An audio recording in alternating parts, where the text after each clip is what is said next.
सध्या जानेवारी जर महिना म्हटला तर रोज रात्री माणसाले झोपताना अंगावर कमीत कमी 1-1.5 ब्लँकेट घ्यावं लागते. पण अमरावतीचं राजकारण जर म्हणसाल तर वज्जर गरम होऊन बसला ना बाबा, काय सांगू. आणि त्या गरम राजकारणातले काही गरम चेहरे सध्या माझ्यासोबत स्क्रीनवर आहेत. तुम्हाला चेहरे एक सांगायचं कामच नाही. अमरावती जर म्हटलं तर सारेच लोक ऐकतात. तर सर्वात पहिले तुषार दादा, जय श्रीराम. जय श्रीराम. ज्या पद्धतीनं सध्या संभ्रम आपल्याला जमत नाही इतकं जे जरा चावडचीवर राजकारण झालं, याच्यावर तुमचं काय म्हणणं आहे? नाही, काहीच आवडचिवड राजकारण नाही. अतिशय सुस्पष्ट राजकारण आहे की भारतीय जनता पार्टीच्या कमळ चिन्हावरचे जे उमेदवार उभे आहेत ते उमेदवार माननीय नरेंद्रजी मोदी, देवेंद्रजी फडणवीस यांच्या आशीर्वादाने आणि भारतीय जनता पार्टीच्या लाखो कार्यकर्त्यांच्या प्रयत्नाने निवडून येणार आहेत. त्यामुळे कुठे चिवड चावड नाही आणि कुठल्याच प्रकारचं कन्फ्युजन नाही. तर एक जर गोट केली भाऊ तर साईनगरचा वार्ड जर म्हटलं एकदम शिकेल सोरेल भक्तिमय वातावरण असते या ठिकाणी. पालखी मार्गाचं लेखाचं की नाही कानावर येऊन राहिलं पाहा लागेल ना. कारण या ठिकाणी पालखी असली तर रामकृष्ण हरी म्हणत तुषार दादा आम्हाला दिसत असतात. काय आहे की भूतेश्वर चौकापासून तर साईनगर चौकापर्यंत आणि साईनगर चौकापासून तर पुढे हा रस्ता मी कधीच चांगला बघितला नाही. जेव्हापासून मी अमरावतीला परतवाडा सोडून अमरावतीला शिकायला आलो तेव्हापासून. कारण की तो स्वतः पांदन रस्ता आहे, त्याला स्वतःच एक पाझर असतो पावसाळ्यात. पण मी माननीय देवेंद्रजींना म्हटलं की याच्यावर आई जगदंबेची पालखी सिमोल्लंघनाला जाते. इकडे नवरात्रा म्हणजे रामाच्या साईबाबाची पालखी येते, गजानन महाराजांची पालखी येते आणि म्हणून तो रस्ता चांगला करणं गरजेचं आहे. त्यासाठी म्हणून मी 10 कोटी रुपये माननीय देवेंद्रजींना मागितले होते. मुख्यमंत्री असताना त्यांनी दिले आणि ते 10 कोटी रुपये दिल्यावर पुन्हा 5 कोटी वर दिले की त्यावरती जे 2 पूल आहेत, हरियालीच्या जवळचा एक पूल आणि एक पेट्रोल पंप कृष्णार्पण कॉलनीच्या, त्यासाठी त्यांनी वेगळे 5 कोटी रुपये दिले. आणि मला सांगायला अतिशय आनंद होतो की आता लवकरच त्या दोन्ही पुलाचं काम सुरू होईल. आणि जो आमचं आत्मसन्मान आहे, जो आमचे श्रद्धेचं केंद्र आहे आई जगदंबा आणि तिची पालखी आणि त्यावर त्या पालखी घेऊन चालणारे भक्त, त्यांना नक्कीच या रस्त्याचा फायदा झालाय. आणि म्हणून मोठ्या संख्येने नागरिक आमच्याकडून काम करतात आहे. स्वच्छ साईनगर, सुरक्षित साईनगर असा काहीतरी एक कानावर जरासा नारा येऊन राहिला. स्वच्छ तर बऱ्यापैकी स्वच्छ आहे, सुरक्षित साईनगर एखादं मले मासारख्या एखाद्या बाजिंद्या माणसाला हा प्रश्न पडलाय. त्याला अजून एक जोडतो, सांस्कृतिक साईनगर. सुरक्षित साईनगर असं आहे की गेल्या 2 महिन्यापासून इतक्या चोऱ्या या शहरात झाल्या, या गावात झाल्या, एरियात झाल्या, दुपारी झाल्या, रात्री झाल्या. आणि म्हणून सुरक्षित साईनगरसाठी इथे एक पोलीस स्टेशन असणं गरजेचं आहे. गेल्या 15 वर्षापूर्वीपासून एक प्रस्ताव शासन दरबारी आहे.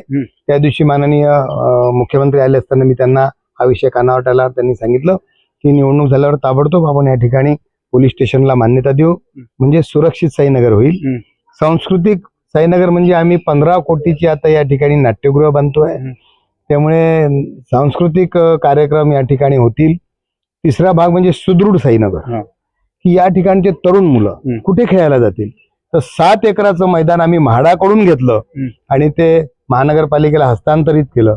आणि मला साईनगरच्या जनतेला आणि अमरावतीकर जनतेला सांगायला अतिशय आनंद होतो की 30 कोटीचं आपण तिथे क्रीडा संकुल करतोय, की तिथे swimming tank, badminton indoor stadium राहील, क्रिकेटचं मैदान राहील, आजूबाजूला जॉगिंग राहील, सगळ्या दृष्टीने अद्ययावत असं ते मैदान राहणार आहे. आणि म्हणून सुदृढ साईनगर. स्वच्छ, सुंदर, सुदृढ, सांस्कृतिक बाप, मस्त सहजी मस्त राज्य. आणखीन एक चेहरा, नावातच चेतन आहे, कायम चेतक अवस्थेत असणारे व्यक्तिमत्व आहे. काल देवेंद्रजी आले ते बापा काय गर्दी होती राजो. सारा पुऱ्या महाराष्ट्रानं ती रॅली पाहिली, म्हणजे महानगरपालिका निवडणुकीसाठी एवढी मोठी रॅली पाहायला भेटली नाही.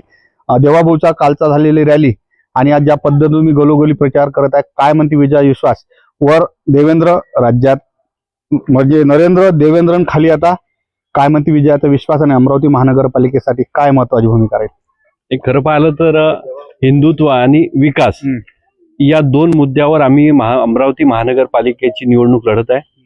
या मतदारसंघामध्ये 2017 पासून तर आजपर्यंत जेवढा जो विकास पाहिलेला आहे तो तुषारभाऊ भारतीय यांच्या नेतृत्वात आणि अमरावती महानगरपालिकेमध्ये जी भाजपची सरकार होती त्या काळामध्ये सर्वात जास्त विकास झालेला आहे. यापूर्वीच्या साईनगर आणि आताच्या साईनगरामध्ये जमीन आसमानचा फरक आहे. असं जेव्हा आम्ही नागरिकांमध्ये घरोघरी जाऊन आता प्रचार करत आहे. त्यावेळेस स्वतःहून नागरिक आमच्या विकास कामाचा दुजोरा देत आहे. त्यामुळे येणाऱ्या काळामध्ये विकास आणि हिंदुत्व हे दोन मुद्दे घेऊन आम्ही प्रचंड बहुमताने विजयी होणार आहे. प्रचंड बहुमतांनी आम्ही विजय होणार आहेत. आमच्या 2 माता भगिनी आहेत. ताई नमस्कार. मला थोडंसं नाव माहित नाही बा, आता कसे परत वाद येत राहतात म्हणून मला माहित आहे. तर आता तुम्ही फिरता बाया म्हणते बापा आम्हाला राज्यात जायला ते भेव लागते ना. आता भाऊनं सांगितलं ना, या ठिकाणी मी पेपरात ते बातम्या वाचतो, रस्त्याने जाणाऱ्या बायाच्या गळ्यातले मंगळसूत्र चोरी झाले. तुम्हाला असं वाटत नाही का की आपल्या माता भगिनीसाठी काहीतरी सुरक्षात्मक उपाययोजना व्हायला पाहिजे, जे तुमच्या माध्यमातून या ठिकाणी जमेल म्हणून कार्यक्रम? जरूर होईल. माझ्याजवळ एवढे ज्येष्ठ नेते आहेत, त्यांचं मार्गदर्शन मला लाभेल. त्यांच्यासोबत मला काम करण्याची संधी मिळेल. मी या क्षेत्रात नवीन आहे. मला एक संधी जर दिली तर आपल्या भारतीय जनता पार्टी पक्षाला अजून बळकट कसे करता येईल, लोकांच्या मनामध्ये चांगल्या भावना लोक पक्षाशी आहेत, आपला हिंदुत्व आपण कसा पुढे नेऊ शकू, आपल्या सुरक्षिततेसाठी आपण काय उपाय करू शकतो, हे आमच्यासाठी आम्ही चौघही मिळून त्याच्यासाठी कार्यरत राहू.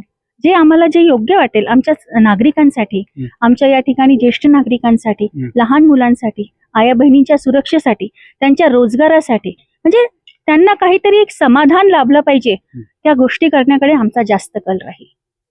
तर मस्त एकदम सुबक उत्तर दिलं. मला असं वाटलं की बा काही कन्फ्युज होतील, त्याने एकदम सुंदर उत्तर दिलं. आणखीन एक ताई एक जर गोट केलं ना, साईनगर जर ह्या मोठे मोठे घर दिसतात हे ठीक आहे, पण अजूनही काही गरीब लोक आहेत. आणि असं माणसं तर काम करतं, पण बायले असं वाटतं की आपल्या घरातल्या घरात एखादा उद्योगधंदा उभा झाला पाहिजे.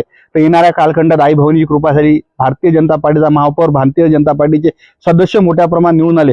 या ठिकाणी जे महिला बचत गट आहेत किंवा महिलांच्या आरोग्यासाठी आपलं कोणतं योगदान राहील, कोणता प्रयत्न राहील? निश्चितच आपल्याला सर्वांना माहित आहे की केंद्रामध्ये आमचे नरेंद्रजी मोदी आहेत आणि भारतामध्ये आपले आपलं देवेंद्रजी आहेत. दोन्ही आमचे जे नेते आहेत ते अत्यंत चांगलं विकास काम करत आहे आणि नागरिकांसाठी अतिशय मौल्यवान योजना सुद्धा त्यांनी आणलेली आहे.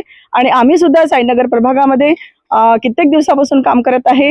मागच्या निवडणुकीमध्ये मी थोडं मताने हारलेली आहे, परंतु तुषार भाऊ सोबत मी काम सतत करत आहे. या प्रभागामध्ये जर काम बघितलं, विकास बघितला, तर निश्चितच तुषार भाऊंनी भरपूर निधी खिचून आणलेला आहे आणि चांगल्या पद्धतीने काम केलेलं आहे. आणि राहिला आपल्या महिलांचा प्रश्न आहे, त्या महिला ज्या सुरक्षित असल्या पाहिजे, त्या महिलांसाठी नुकतंच म्हणजे जागोजागी CCTV कॅमेरे लागणं आणि महिलांच्या सुरक्षेसाठी निश्चितच आम्ही सहकार्य करू आणि त्यांच्या महिला आमच्या सुरक्षित राहिल्या पाहिजे यासाठी आम्ही नेहमी प्रयत्नशील राहू. आणि आमच्या ज्या महिला आहे त्यांना उद्योग मिळावा, हा तुमचा दृष्टिकोन अतिशय चांगला आहे की ज्या गोरगरीब महिला आहे त्यांना घरी बसल्या काहीतरी उद्योग मिळाला पाहिजे, अशा निश्चितच काहीतरी आम्ही योजना इथे राबवू आणि त्यांना निश्चितच आम्ही सहकार्य करू. एकही आपल्या पुऱ्या मुलाखतीत कोणाच ठिकाणी कट नाही, ड्रॉप नाही, अशी विदाऊट कट अँड ड्रॉपची मुलाखत पाहायला भेटते फक्त गावरान 90वर. थंडीचा असणारा मोसम आणि त्यात गरम झालं राजकारण पायत्रा फक्त गावरान 90 आणि पुरा राजकीय महानगरपालिका निवडणुकी तंबा एकाच ठिकाणी आपल्या वराडी भाषेत तुम्हाला पाहायला भेटणार आहे. Very good.